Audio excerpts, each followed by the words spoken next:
السلام عليكم ورحمة الله وبركاته أعزائنا المستمعين في كل مكان، صحراء كان أو بستان. أهلا وسهلا بكم في حلقة جديدة. البرنامج النهاردة بيقدم لكم برنامج تعليمي مجاني بيقعد مستمر ل10 أسابيع.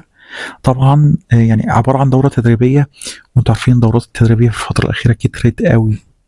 لكن لما يبقى برنامج تعليمي مجاني من أكبر شركة بتدرب في العالم، وهي شركة ماكنزي، يبقى الموضوع مختلف تماما. الدورة التدريبية بتدرب على تطوير مهارات الأفراد عشان يساعدوا نفسهم إن هم ينجحوا في سوق العمل.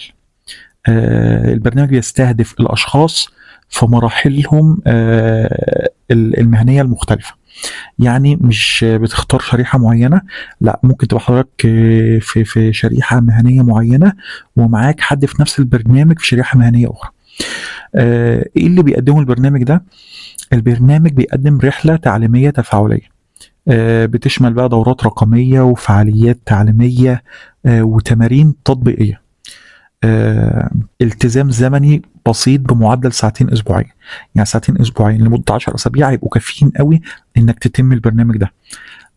البرنامج ده بيقدم لك مهارات قابلة للتطبيق فورا في الشغل. زي ايه مثلا؟ زي مثلا ازاي تحل مشكلات باسلوب ابداعي وبطريقه منظمه، ازاي تحسن مهارات التواصل عندك عشان تخلي الاخرين يتفاعلوا مع افكارك. ودي نقطة كتير مننا بيحس عنده صعوبة كبيرة قوي. واحد يبقى عنده فكرة بس ما بيعرفش يخلي الآخرين يتفاعلوا مع الأفكار بتاعته. الحاجة التالتة التكيف مع التغيرات. انك تقدر تتكيف مع التغيرات، وخاصة لما يكون مثلا في بيئة العمل، فريق العمل فيه مشكلة معينة، بتخلي عندك حاجة اسمها ذكاء عاطفي. من ضمن الحاجات اللي بيقدمها البرنامج انك تبني علاقات قوية بحيث تحقق لك زي ما بيقولوا كده توازن نفسي. كل ده طبعا بيتم تطبيقه على بيئة العمل. الحاجة الأخيرة بيطور لك مهاراتك الرقمية. طبعا احنا دلوقتي في عصر الذكاء الاصطناعي والاي اي ورايحين في حته تانية خالص. البرنامج ده بياخد الحته دي في الاعتبار. طيب ايه المزايا اللي ممكن تحصل عليها لو خدت البرنامج ده؟ واحنا قلنا البرنامج مجاني تماما بنسبه 100%. هو بس ليه شروط قبول هقول لكم عليها في الاخر. ولكن المزايا اللي هتحصل عليها في البرنامج ده، هتاخد شهاده رقميه من مؤسسه ماكنزي. وقلنا ماكنزي دي من اكبر الشركات اللي بتدي كورسات في العالم. هتديك شهاده رقميه. الشهاده الرقميه دي ممكن تشاركها على اي منصه من منصات التواصل المهني زي لينكد ان مثلا.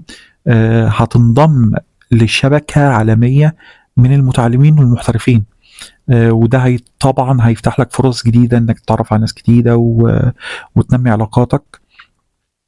البرنامج ده من ضمن المزايا بتاعته انه هيحسن لك من فرصك المهنيه.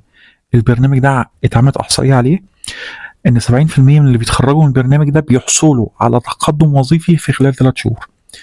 طيب البرنامج ده ليه شروط قبول؟ ليه شروط قبول. ايه هي شروط قبوله؟ اول حاجه تكون من احدى دول الشرق الاوسط او باكستان. طبعا لو انت مثلا عايش في مصر، في الامارات، في قطر، في السعوديه، في الاردن، كل ده الموضوع بيشمله البرنامج. او باكستان دي من ضمن الدول اللي محدده او مستهدفه من البرنامج ده. انك تكون موظف، او بتعمل لحسابك الخاص، او بتدور على وظيفه.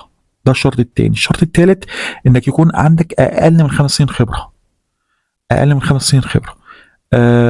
وما تكونش مسؤول عن اداره زملاء بشكل مباشر. ده شرط من شروط القبول. رابع شرط انك تكون حاصل على شهاده ثانويه عامه او اقل.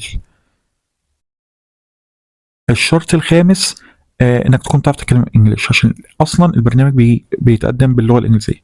ازاي تسجل؟ هسيب لكم الديسكريبشن، هسيب لكم اللينك في الديسكريبشن، مع ملاحظه ان اخر ميعاد للتقديم هيبقى يوم 22 ابريل 22 4.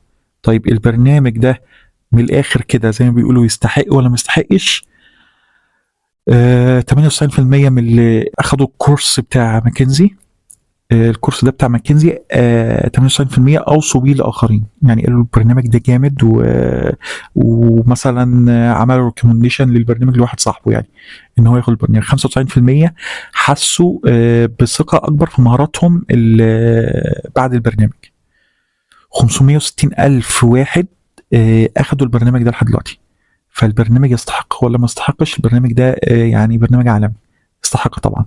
التسجيل فيه مجاني، ونتمنى انك ان شاء الله تقبل فيه. اللينك هحطه لكم في الديسكريبشن، وان شاء الله تكون انطلاقه قويه ليكم مع البرنامج ده. والسلام عليكم ورحمه الله وبركاته.